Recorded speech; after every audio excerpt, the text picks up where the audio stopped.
जो मुसलमानों का अंतिम हथियार है कि डेमोग्राफी बदलो, सुअर की तरह से 50 बच्चे पैदा करो एक एक आदमी, और उसके बाद इस देश का हालत बदल दो। ये उन्होंने किया है, पर ये भारत है, ये भारत है, ऐसा संभव हो नहीं पाएगा। ऐसे ऐसे कानून आएंगे, ऐसी ऐसी बातें आएंगी। अगर हिंदुओं के लिए 3 बच्चे 2 बच्चे की बात हो रही है तो उनकी भी मजबूरी होगी। उनको यूपी में आ रहा, देखिए उनका लहजा तो बदतमीजी भरा है, और चुनौती भी वो ऐसे व्यक्ति को दे रहे हैं कि जिसको चुनौती दे के कोई भी सलामत नहीं बचा। चुनौती ऐसे व्यक्ति को दे रहे हैं, चाहे वो सार्वजनिक जीवन हो चाहे राजनीतिक जीवन हो, उसको चुनौती देने वाला सलामत नहीं बचा, और अगर बचा भी है तो उसकी राजनीति टमाटो होती है। पर वो एक बात समझ के आवे कि ये मुलायम सिंह या मायावती का उत्तर प्रदेश नहीं है, अखिलेश यादव की सरकार का उत्तर प्रदेश नहीं है, ये आदरणीय हमारे योगी जी का उत्तर प्रदेश है। और यहाँ पर तो उत्तर प्रदेश उसके पहले भी इतिहास गवाह है कि शरद यादव भी ताल ठोक के ऐसे ही आए थे। मिस्टर योगी हम यूपी में आ रहे हैं, तैयार हो जाओ। हाँ, तो योगी जी इसका स्वागत करने के लिए तैयार है ना। आप आओ यहाँ पर अच्छे से बिरयानी खाओ और चले जाओ। अगर डिस्टर्ब किए तो पिछवाड़ा फुला देंगे योगी जी, इसमें तो माहिर हैं। जब अपनी विचारधारा का व्यक्ति अगर पटरी से उतरा तो उसकी हालत आपने देख लिया प्रयागराज में। तो ये तो अपने विचारधारा के खिलाफ चलने वाले व्यक्ति हैं। अगर लॉ एंड ऑर्डर को डिस्टर्ब करने का प्रयास किया और उनके एक भी कार्यक्रम से एक तिनका भी इधर का उधर हुआ तो सकुशल उनका जाना है हैदराबाद। वो इंसानों वाली बात नहीं कर रहे हैं, वो सूकर प्रजाति की बात कर रहे हैं। सूकर प्रजाति में होते हैं 18 बच्चे पैदा करना, 20 बच्चे पैदा करना। तो वो खुद बता रहे हैं कि वो किस प्रजाति के हैं। ऐसा लगा हिंदू नहीं रहा, हिंदू अब जग चुका है। हिंदू अपना इतिहास जान चुका है, भूगोल जान चुका है, जान चुका है कि बाबर कौन था वहां पर, कि बाबरी कौन था। बाबरी एक ऐसा व्यक्ति था जिससे बाबर मोहब्बत करता था, वो लड़का था, उसके बगैर वो रह नहीं सकता था। और उसने उस पर शेर लिखे हैं, कलम दुनिया भर के, मतलब अपने दिलों की बात कही है। और उसके प्रेम में क्योंकि हमारी पहचान यही है। जाते हो शैतान पर पत्थर फेंकने के लिए तो आपको पत्थर फेंकने को नहीं मिलता, पहले तुर्की फेंक लेते हैं, जो मेन मुसलमान है वो फेंक लेते हैं, सबसे लास्ट में आता है भारतीय मुसलमानों का। और शौकत अली का कहना है, ओवैसी के पार्टी के तमाम नेताओं का कहना है, जितना हक टीका वाले का इस भारत पे है उतना ही हक टोपी वाले का है। देखिए, ये टीका तो एक सनातन की पहचान है। तुम हमें एक्सेप्ट करते हो, मेरा भाई बनकर रहना चाहते हो तो तुम्हें बराबर का हक है। लेकिन अगर तुम हमारे इस टीका, हमारे इस शिखा, हमारे जनेऊ। यूपी की सियासत गर्म है, अगर कहा जाए तो भारत की भी सियासत गर्म है। उसी सियासत में एक बयान आया है ओवैसी के छोटे भाई का कि मिस्टर योगी यूपी आ रहा हूं, तैयार हो जाओ। इस तरह की उनकी भाषा है और जानते हैं कैसे बोलते हैं। उनका कहना है कि इस बार हम यूपी में अपना झंडा बुलंद करेंगे, झंडा गाड़ेंगे। तो ओवैसी ही की पार्टी के एक नेता है शौकत अली, उनका कहना है हम 2 हमारे 2 दर्जन। शौकत अली का कहना है हमारे 8 हैं, हमारे भैया के 16 हैं। उनका कहना है जितना ही तादाद बढ़ेगा, इंडिया की जनसंख्या जितना ही ज़्यादा होगी, आप चाइना को देख लीजिए, उतना ही समृद्ध होगा भारत, अखंड भारत बनेगा। तो संघ प्रमुख मोहन भागवत जी ने कहा हम 2 हमारे 3, तो आइए बातचीत करते हैं। राजा त्रिपाठी जी हैं, संघ में भी इन्होंने लंबी सेवाएं दी हैं, भारतीय जनता पार्टी की राजनीति करते हैं, अनुभवी हैं, शानदार वक्ता हैं और प्रखर रूप से ये बोलते हैं, तथ्यों और तर्कों के साथ बोलते हैं। इनके साथ आपने इंटरव्यू देखा ही है मेरे चैनल पे, तो आइए इन्हीं से बातचीत करते हैं। औपचारिकता के लिए मेरा नाम है शशि भूषण तिवारी और आप इस समय द स्पीड न्यूज़ देख रहे हैं। पहले तो सर आपका बहुत बहुत स्वागत है। धन्यवाद धन्यवाद। अरे क्या कहेंगे, शौकत अली जी कह रहे हैं हम 2 हमारे 2 दर्जन। देखिए, ऐसा है, मैं तो सीधा स्ट्रेट फॉरवर्ड यही बोलूँगा कि इस पूरी कौम का एक ही मकसद है कि पूरे भारत की डेमोग्राफी बदल के इसे मुस्लिम राष्ट्र बना दें, जो कि इनके लिए असंभव है। लेकिन वही है कि मुंगरीलाल के सपने तो सब देखते हैं, अधिकार उनको भी देखने का है। ठीक है, वो देखेंगे भी देखेंगे, और बहुत जगह विश्व में वो सफल भी हुए हैं इसी तरीके से, चाहे ईरान हो, चाहे मतलब फारस के देश हो, तमाम ऐसी जगह हैं जहाँ पर इन्होंने डेमोग्राफी बदल के इतिहास बदल दिया। और वो सोचते हैं कि भारत का भी यही हाल करेंगे, पर उन्हें नहीं मालूम है कि सदियों रहा दुश्मन दौरे जहां हमारा, कुछ बात है कि हस्ती मिटती नहीं हमारी। उनके कुछ सोचने से कुछ नहीं होने वाला है। अभी योगी जी का बयान आया ना, योगी जी का एक दमदार बयान आया कि कयामत तक सड़ जाओगे, वो कयामत नहीं आएगी। इसके बाद आपको क्या सुनना है? अरे योगी जी ने कहा बाबरी मस्जिद की जो पुनर्निर्माण है नहीं होगा, नहीं बनेगा। और देखिए मुर्शिदाबाद में हुमायूं कबीर का कहना है कि मस्जिद बन के रहेगी बाबरी। हुमायूं कबीर शुद्ध राजनीति कर रहे हैं मुसलमानों की, और ममता बनर्जी भी बैकफुट पर चली गई हैं मुसलमानों की राजनीति करते हुए। हालांकि सबसे बड़ा फंड उन्होंने मुसलमानों के कल्याण के लिए निकाल के रखा है। यूपी के साथ उनका भी बजट आया। अब उनके बजट में देखिए, सबसे ज्यादा बजट भारी भरकम 5,500 करोड़ से ऊपर का उन्होंने मुस्लिम समुदाय के लिए दे दिया। उसके बाद भी वहां पर बाबरी मस्जिद को लेकर राजनीति हो रही है। और रही बात, बाबरी मस्जिद जो ही नहीं बन जाएगी, वो एक राजनीति है कि एक जमीन ले लिया, सरकारी जमीन पर वो बनवा रहे हैं। भारतीय जनता पार्टी की सरकार अब की आने वाली है। फिर आगे देखिएगा, योगी जी ने जो कहा है वही ना हो तो बोलिएगा मस्जिद नहीं बनेगी, नहीं बनेगी, नहीं बनेगी। अरे हुमायूं कबीर कह रहे हैं करोड़ों का फंड आएगा, बनेगा बनेगा। उनका कहना है कि बस अब बन के रहेगा। उत्तर प्रदेश में अयोध्या के पास उनको इतनी बड़ी जमीन दी गई 5 एकड़ से के लगभग की, तो वहां तो कोई फंड इनका है ही नहीं है। जहां पर प्रतिद्वंदता असली होनी चाहिए, जहां पर वाकई उनको लगता है कि कभी मतलब राम मंदिर तोड़ के मस्जिद बनाई गई थी या उस मस्जिद की शहादत का उनको पीड़ा है और वहां पर वो बनवा सकते थे, पर वहां तो वो कुछ कर ही नहीं रहे हैं। वहां से हजारों किलोमीटर दूर चले हैं राजनीति करने के लिए। भारत का वो किनारा, उससे कुछ नहीं होने वाला है। अब की भारतीय जनता पार्टी की सरकार वहां आने दीजिए, आप देखिएगा खेल में कैसे बाजी पलटती है। अरे ओवैसी के छोटे भाई हैं 15 मिनट वाले, उनका बयानवा सुने थे ना। उनका कहना है मिस्टर योगी यूपी आ रहा हूं, और अपने पार्टी का वो कह रहे हैं झंडा गाड़ेंगे और यूपी में अपना दमखम दिखाएंगे। और उनका जो लहजा है बोलने का, उन्होंने कहा है मिस्टर योगी यूपी में आ रहा हूं। देखिए, उनका लहजा तो बदतमीजी भरा है और चुनौती भी वो ऐसे व्यक्ति को दे रहे हैं कि जिसको चुनौती दे के कोई भी सलामत नहीं बचा। चुनौती ऐसे व्यक्ति को दे रहे हैं, चाहे वो सार्वजनिक जीवन हो चाहे राजनीतिक जीवन हो, उसको चुनौती देने वाला सलामत नहीं बचा। और अगर बचा भी है तो उसकी राजनीति डामाडोल होती है। जैसे में आप समझ सकते हैं। मेरे मुंह से मत कहवाइए, बता दीजिए। मेरे मुंह से मत कहवाइए। चाहे पूरे भारत में कोई भी व्यक्ति हो जो योगी जी का विरोध करता है, उसकी राजनीति डामाडोल हो जाती है। मिट्टी की बात मैं नहीं कर रहा हूँ, डामाडोल हो जाती है। वो उत्तर प्रदेश आना चाहते हैं, उनका स्वागत है, वो आवे, पर वो एक बात समझ के आवे कि ये मुलायम सिंह या मायावती का उत्तर प्रदेश नहीं है, अखिलेश यादव की सरकार का उत्तर प्रदेश नहीं है, ये आदरणीय हमारे योगी जी का उत्तर प्रदेश है। और यहाँ पर तो उत्तर प्रदेश उसके पहले भी इतिहास गवाह है कि शरद यादव भी ताल ठोक के ऐसे ही आए थे और तमाम और दिग्विजय सिंह और क्या क्या नेता आए थे यहाँ पर, क्या बोलते हैं, ये समण वाले आंदोलन में।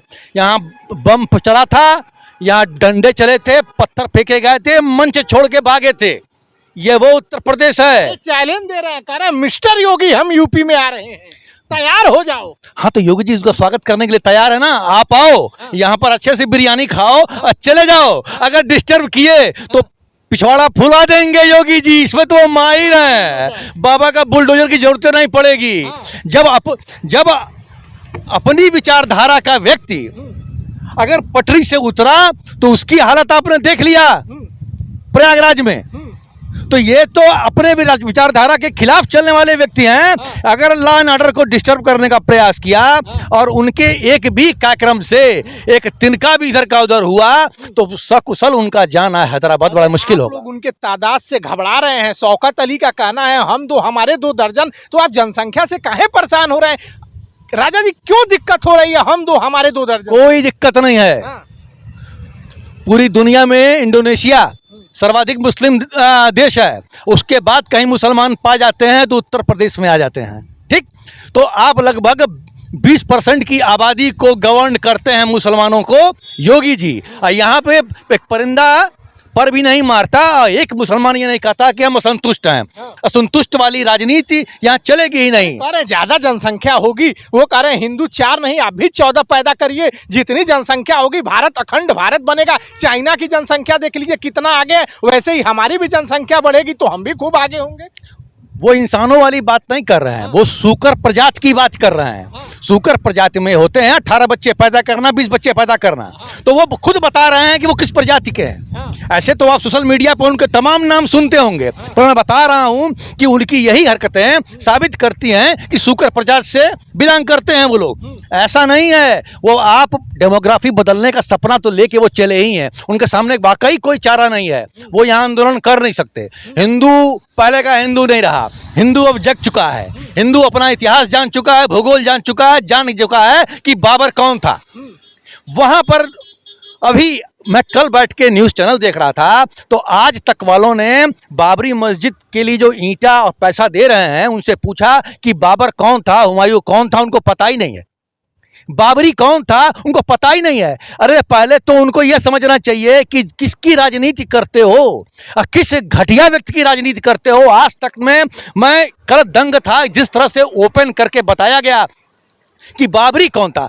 बाबरी एक ऐसा व्यक्ति था जिससे बाबर मोहब्बत करता था, वो लड़का था, उसके बगैर वो रह नहीं सकता था। और उसने उस पर शेर लिखे हैं, कलम दुनिया भर के, मतलब अपने दिलों की बात कही है, और उसके प्रेम में पड़ के उसने बाबरी नाम रखा।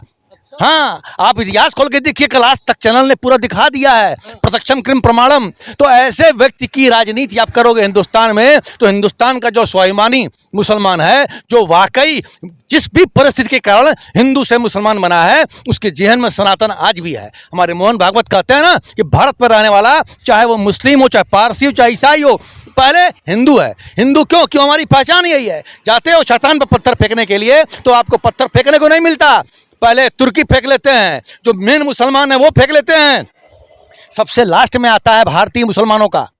अभी 4 साल पहले का मेरे पास एक वीडियो है, ये सही घटना है, 4 या 5 साल की घटना होगी। 2 भाई जाते हैं वहां पर पत्थर मारने के लिए, पत्थर मारने को नहीं मिलता है, और उनसे कहा जाता है कि तुमको बाद में नंबर मिलेगा। उसने कहा क्यों, मैं तो पहले से नंबर लगा के बैठा हूं। कहा नहीं, तुम तो 2वें दर्जे के मुसलमान हो। कहा क्यों, कहा तुम पहले हिंदू हो। वो कहा मैं कट्टर हूं, मैं कट्टर मुसलमान हूं। ये ड्राफ्ट लिखा हुआ है और इसका वीडियो प्रमाण हर जगह मौजूद है सोशल मीडिया पर। वो कहता मैं कट्टर मुसलमान हूं, मुझे अधिकार है, मैं नफरत करता हूं, आप हिंदू मुझे बोल रहे हो। कहा नहीं, वहां तो सब कन्वर्टेड हैं, तुम्हारे 4 पुश्त पहले तुम सब हिंदू थे। तो वो कहता है, दुखी होकर लौटता है और प्रेस कॉन्फ्रेंस करता है कि आज मुझे पता चला कि राम और कृष्ण ही मेरे वंशज हैं, फिर मैं क्यों नफरत करूं। आप बड़ा जोरदार टीका लगाए हैं, और शौकत अली का कहना है, ओवैसी के पार्टी के तमाम नेताओं का कहना है, जितना हक टीका वाले का इस भारत पे है, उतना ही हक टोपी वाले का है। देखिए, ये टीका तो एक सनातन की पहचान है। तुम हमें एक्सेप्ट करते हो, मेरा भाई बन के रहना चाहते हो, तो तुम्हें बराबर का हक है। लेकिन अगर तुम हमारे इस टीका, हमारे इस शिखा, हमारे जनेऊ का सम्मान नहीं करते हो, हमारे सनातन का सम्मान नहीं करते हो, हमारी विचारधारा का सम्मान नहीं करते हो, तो फिर आप यहाँ के नागरिक बनते रहो संविधान में अधिकार लेके, हम तुम्हें नहीं मानेंगे।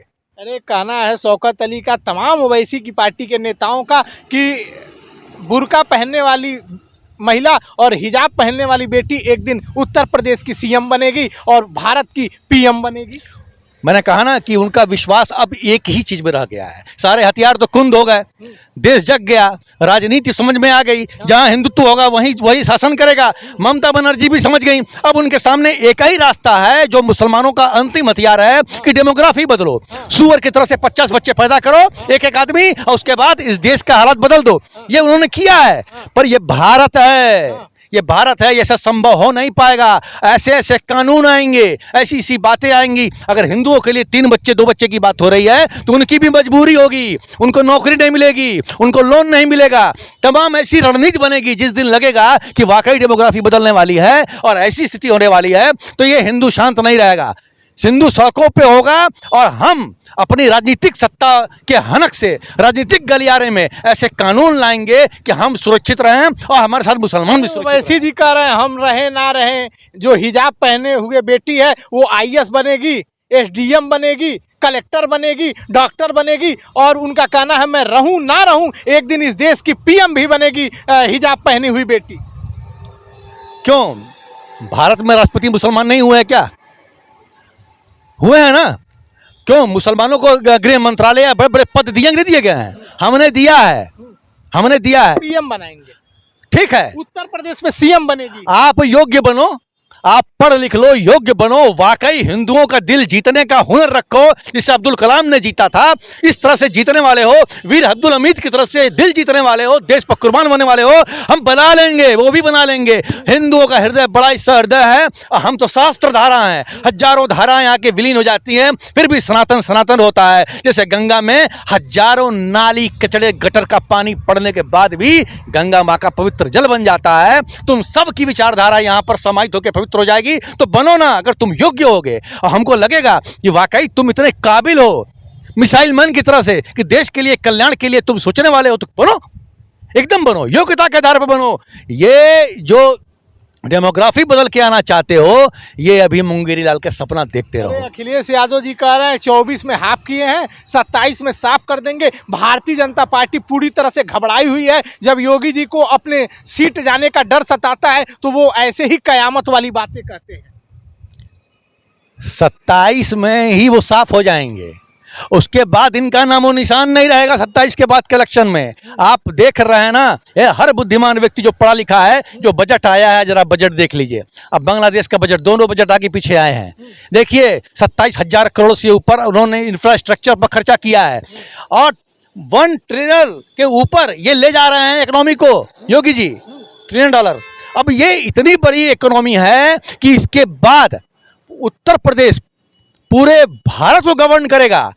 ये लोग क्या बात करेंगे? आप लोग देश को तोड़ने का काम कर रहे हैं, ऐसा विपक्ष कह रहा है। आप लोग देश में लड़ाने का काम कर रहे हैं। अखिलेश यादव जी का कहना है कि आपके सरकार में ब्राह्मण पीड़ित है, ब्राह्मण उपेक्षित है, ब्राह्मणों की इनकाउंटर हो रहा है। विपक्ष का कहना है ब्राह्मणों की ज़्यादा हत्याएं हो रही हैं माफिया बताकर। उनका कहना है कि ब्राह्मण पीड़ित है, ब्राह्मण हम लोगों के साथ आ रहा है। और आप ब्राह्मण के नाते कैसे इस बयान को देखते हैं विपक्ष? देखिए आजकल के दौर में इधर आप 2 महीने से जो 3 महीने से जो राजनीति गरमाई हुई दिख रही है ब्राह्मणों के खिलाफ, ये शुद्ध राजनीति है। ये मायावती भी चाहती हैं मेरे पास आ जाओ और वो भी चाहते हैं मेरे पास आ जाओ। ये हमेशा जब चुनाव आता है तो इस तरह की विसंगतियां उत्पन्न की जाती हैं। ब्राह्मण को पता है ब्राह्मण को कुछ नहीं चाहिए। देखिए आप पत्रकार हैं, आपसे बेहतर कौन जानेगा। अब तो आप काफ़ी सीनियरिटी इस क्षेत्र में हासिल कर लिए हैं, आपको लगभग पूरा उत्तर प्रदेश जानता है। आप खुद तिल तिल ताड़ ताड़ घूम रहे हैं, एक एक घाट घाट घूम रहे हैं। ब्राह्मण को क्या चाहिए? ब्राह्मण को बस सम्मान चाहिए और उसको सम्मान मिलता है ना, वो न्यौछावर हो जाता है। यूजीसी बिल आए तो सब लोग रोड पे पहुंच गए, कहीं कैसा सम्मान? यूजीसी जो बातें हैं वो आप देखिए, यूजीसी की बातें भी सब समाप्त हो जाएंगी। ये समय का एक परिवर्तन चक्र चल रहा है जिसमें ऐसी बातें हो रही हैं। ब्राह्मण कह रहा है कि फिल्मों में जो टीका लगाए हुए ब्राह्मण है उसको गुंडा दिखाया जाता है, उसको व्यभिचारी दिखाया जाता है। अभी देखिए एक फिल्म आई है, टाइटल है उसका घूसखोर पंडित। तो आप एक पंडित है, पंडित के नाते क्या सोचते हैं? तो आप देखा तो कि कैसे बैकफुट पे आया। हाँ। आप देखिए उस पिक्चर का डायरेक्टर हो चाहे उस पिक्चर का एक्टर हो, दोनों ने सॉरी बोला। अब बोला कि हाँ ये गलती हुई है, इसको चेंज किया जाए। नाम भी बदलने पे विचार हो रहा है। अगर नाम नहीं बदलेगा तो सड़कों पर क्या ऐसे प्रदर्शन होंगे कि देखने वाले देखते रह जाएंगे। फिल्म थिएटर तक पिक्चर नहीं पहुंच पाएगी। और हमारे आदरणीय योगी जी, जिनको ब्राह्मण विरोधी कहा जाता है, उन्होंने सबसे पहले इस पर पूर्ण विराम मारा। कोई इसके लिए आया? इतने ब्राह्मण संगठन हैं, गोरखपुर में ही 50 संगठन है, विश्व ब्राह्मण महासंघ, वेद ब्राह्मण महासंघ, अब पता नहीं क्या क्या धमाका। लेकिन सबसे पहले कूदा कौन झंडा लेके पहले आगे बढ़ा कि नहीं भैया ब्राह्मणों पार्टी हो गया है, हम अभी जा रहे हैं, आज से हमारी टीम चलेगी, हम लोग घेराव कर लेंगे उस निर्माता का, उस निर्देशक का, उस एक्टर का। देखिए दुर्भाग्य मनोज वाजपेयी भी ब्राह्मण ही है, तो वो पैसे के लिए ऐसा किया, लेकिन उससे गलती महसूस हुई तो सॉरी भी बोला। लेकिन खड़ा कौन हुआ? वही व्यक्ति खड़ा हुआ जिसके ऊपर टारगेट करके। तो आप बीजेपी के नेता हैं, आप राजनेता हैं, आप तो कहेंगे ही। लेकिन विपक्ष का कहना है और जो समाज में चल रहा है कि ब्राह्मण छटक गया है, सवर्ण छटक गया है बीजेपी से। सवर्ण न छटका है, ना ब्राह्मण छटका है, ना सवर्ण कभी छटकेगा। सवर्ण को पता है। देखिए सवर्ण है कौन, आपको पता है? जो जाति इसमें है यही सबसे ज़्यादा टैक्स देते हैं, ठीक है ना। जो 4% 5% आप टैक्स पा रहे हैं, इनमें देने वालों में सर्वाधिक संख्या इन्हीं की है। आज इन्हीं से पूरा देश चल रहा है। हमें कभी गुरेज नहीं है, हम अपने धन को अर्पित करते हैं। हमारा व्यापारी समाज सर्वाधिक टैक्स दे के इस समाज को चलाता है, देश को चलाता है। विपक्ष का